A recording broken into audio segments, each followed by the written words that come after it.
નમસ્કાર, સ્વાગત છે આપનું કચ્છ ઉદય ટીવી ન્યૂઝમાં। હું છું પ્રયાગરાજ ચોકસી। સમાચારની શરૂઆતમાં સૌપ્રથમ નજર આજના મુખ્ય સમાચારો પર। જાસૂસી કાંડમાં પ્રદીપ શર્મા સામે ગુજરાત સરકારનો વળતો દાવ। ભ્રષ્ટાચાર મુદ્દે શર્માની જાસૂસી કરાઈ હોવાનો ગળાતો વ્યૂહ।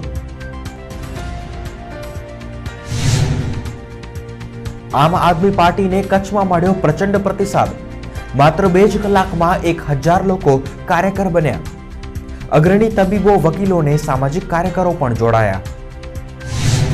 ઓવરલોડના દૂષણમાં મારું નામ ખોટી રીતે ઢસડાય છે। કચ્છી મંત્રી વાસણ આહિરે શેહશરમ રાખ્યા વિના આ દૂષણ અટકાવવા તંત્રને કર્યો અનુરોધ। ભુજમાં મફતમાં હેલ્મેટ મેળવવા લોકો તૂટી પડ્યા। કચ્છમાં ઠંડીનો સકંજો યથાવત। વેગીલા વાયરા સાથે ભુજ નલિયા થથરી ઉઠ્યા। 5.4 ડિગ્રી સાથે નલિયા રાજ્યમાં સૌથી વધુ ઠંડુ। ગુજરાત સરકારે પોતાની પણ જાસૂસી કરાવી હોવાના મુદ્દે પ્રદીપ શર્મા, મોદી અને અમિત શાહ વિરુદ્ધ પોલીસ ફરિયાદ દાખલ કરાવવા તત્પર બન્યા છે। ત્યારે કચ્છના આ પૂર્વ કલેક્ટર અને સસ્પેન્ડેડ IAS ઓફિસરને સાણસામાં લેવા ગુજરાત સરકારે પણ નવો પેંતરો અજમાવ્યો છે। સૂત્રોની વાત માનીએ તો શર્માના ટેલિફોનની જાસૂસી અંગે તેમણે આચરેલા ભ્રષ્ટાચારનું બહાનું સરકાર પાસે હાથ વગું છે। શર્માએ ગાંધીનગરના સેક્ટર 7ના પોલીસ મથકે ગત 6 જાન્યુઆરીએ મોદી અને અમિત શાહ વિરુદ્ધ પોલીસ ફરિયાદ નોંધાવવા પ્રયાસ કર્યો હતો। જોકે પોલીસે તેમની ફરિયાદ નોંધી ન હતી।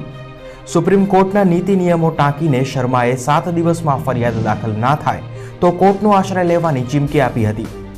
આ તરફ શર્માએ આચરેલા કથિત ભ્રષ્ટાચાર સંદર્ભે સર્વેલન્સ રાખવા તેમનું ફોન ટેપિંગ કરાયું હતું તેવું કારણ સરકાર આગળ ધરી શકે છે।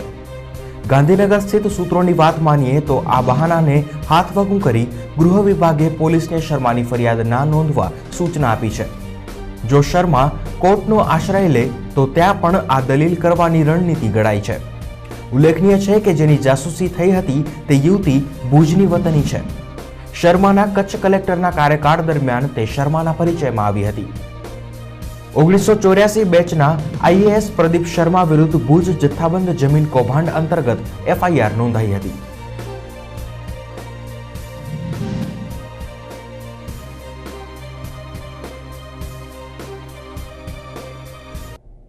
દિલ્હીમાં મળેલા વિજય બાદ આમ આદમી પાર્ટીની લોકપ્રિયતામાં ભારે ઉછાળો આવ્યો છે। તે સમયે જ આમ આદમી પાર્ટીએ દેશભરમાં કાર્યકરોની નોંધણી શરૂ કરી છે। મુખ્ય મથક ભુજ સહિત સમગ્ર કચ્છમાં પણ આપ દ્વારા સભ્ય નોંધણી કરાઈ રહી છે। વિનામૂલ્યે કરાઈ રહેલી આ સભ્ય નોંધણી અંતર્ગત પહેલા દિવસે માત્ર 2 જ કલાકમાં કચ્છમાં 1000 લોકો આપમાં જોડાયા છે। પાર્ટીના જિલ્લા સંયોજક દત્તેશ ભાવસારે આપેલી વિગતો અનુસાર કોઠારા, લખપત જેવા અંતરિયાળ વિસ્તારોમાં પણ લોકો આપમાં જોડાઈ રહ્યા છે। એટલું જ નહીં, જે લોકો આપમાં જોડાયા છે તેમાંના મોટા ભાગના તબીબો, વકીલો, યુવાનો, વેપારીઓ છે। ભુજના જાણીતા તબીબ ડોક્ટર સચિન ઠક્કર, સામાજિક કાર્યકર રામજી મહેશ્વરી અને એડવોકેટ આરિફ મલિક પણ આપમાં જોડાયા છે। લોકોનો આ ઉત્સાહ સ્પષ્ટ રીતે દર્શાવી રહ્યો છે કે કચ્છની જનતાને આપમાં આશાનું એક નવું કિરણ દેખાઈ રહ્યું છે।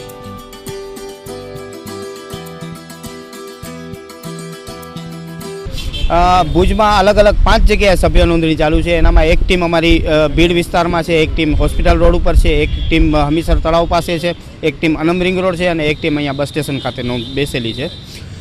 જ્યાં સુધી વાત કરીએ આપણે લોકોની તો અત્યારે લાંબી લાઈનો લાગી ગઈ છે। અત્યારે પણ ઘણા બધા લોકો જોડાય છે અને જેવી રીતે દેશમાં રાજકીય પરિવર્તન આવ્યું છે એમ કચ્છમાં પણ અમે રાજકીય પરિવર્તન લાવવાની કોશિશ કરીશું। ભુજની GK જનરલ હોસ્પિટલ MOU કરીને અદાણીને સોંપી દેવાના મુદ્દે કોંગ્રેસે કેન્દ્રીય તપાસની માંગ કરી છે। તાજેતરમાં અમદાવાદની મુલાકાતે આવેલા કેન્દ્રીય આરોગ્ય પ્રધાન ગુલામ નબી આઝાદને કોંગ્રેસ પ્રમુખે આપેલા આવેદનપત્રમાં આ અંગે રજૂઆત કરાઈ છે।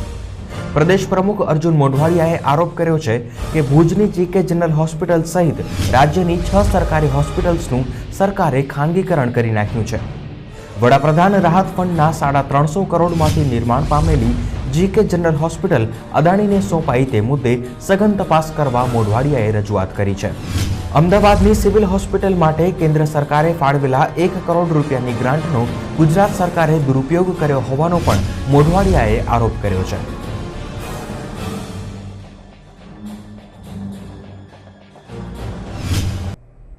અને બુલેટિનમાં સમય થયો છે એક નાનકડા વિરામનો.